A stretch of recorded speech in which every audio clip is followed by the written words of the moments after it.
ಅದಕ್ಕೆ ಮನುಷ್ಯ ಕೊಟ್ಟದ್ದು ಮನೆ ತನಕ, ದೇವ್ರು ಕೊಟ್ಟದ್ದೇ ಕಡೆ ತನಕ. ಇದು ದೇವ್ರು ಕೊಟ್ಟದ್ದು ವರ ನಿಮಗೆ.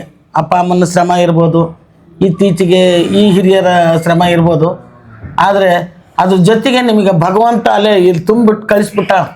ಆ ಶಾರದೆ ತಲೆ ತುಂಬ್ಕೊಂಡು ಕುಂತ್ಬಿಟ್ಟ.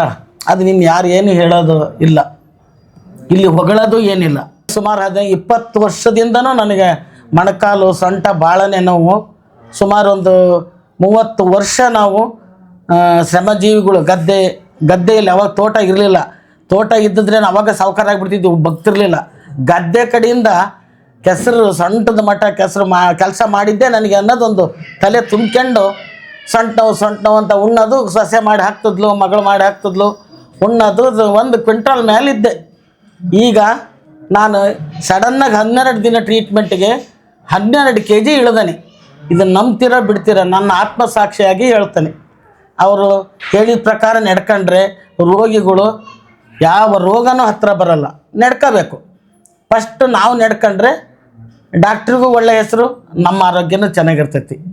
ಅಷ್ಟೇ ನಾವು ಇದನ್ನೇ ಪ್ರಚಾರ ಮಾಡೋದು. ದುಬಾರಿ ಹಾಸ್ಪಿಟ್ಲು ಅವ್ರೇನು ಮನೆಗಿರೋ ಹಿಟ್ಟು ಜೋಳದಾಗ ಮಾಡೋದಲ್ಲ. ಅದು ಗಿಡಮೂಲಿಕೆಯಿಂದ ಅಡವಿ ಅರಣ್ಯ ಎಲ್ಲೆಲ್ಲಿ ತಿರುಗಿ ಅದನ್ನು ಕಂಡಿಡ್ದು ಇದೆ ಅಂತಲೂ ತರಬೇಕಲ್ಲ. ಯಾವುದೋ ಸೊಪ್ಪು ತಂದು ಇದೆ ಅಂತ ಕೊಡೋಂಗಿಲ್ಲ, ಅದನ್ನೇ ತರಬೇಕು, ಅದ್ರದ್ದು ಮಾಡಬೇಕು. ಸುಮಾರು ಕಷ್ಟಗಳದಾವೆ. ವಾಸಿ ಆಗ್ಬೇಕಂದ್ರೆ ಈ ಒಂದು ಇದು ಧರ್ಮದ ಆಸ್ಪತ್ರೆ ಅಂತಲೇ ಹೇಳ್ಬೋದು. ಧರ್ಮನೇ ಇರೋದಿಲ್ಲಿ, ಸತ್ಯದ ನಡೆ.